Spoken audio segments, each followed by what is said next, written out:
Now, do you think there should be something like getting compensated for professional peer review? Do you think that would correct some of the problems? Peer review has to be revolutionized.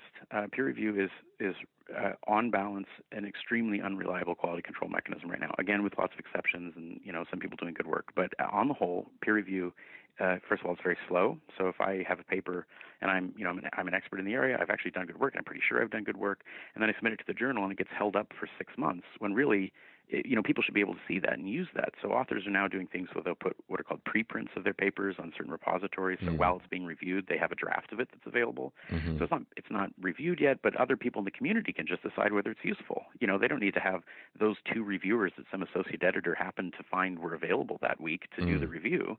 And then maybe they're on vacation, so they give it to the graduate student to do or something, which again happens regularly.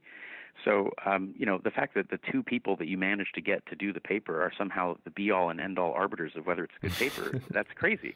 If you put it in an online venue, you can let the community decide. They can read the paper and see if there are any flaws. If you had 150 eyes on your paper rather than 2 eyes, that's going to be much more likely to give you valuable feedback, and people are going to be able to say, listen, why did you run that test instead of that test? Or show me your open data so that I can rerun these statistics. Or, here's a way you could improve your argument in this passage.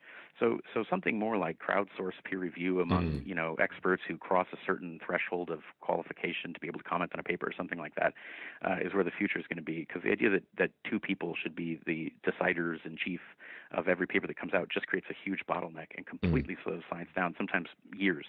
And I think that's also completely unacceptable.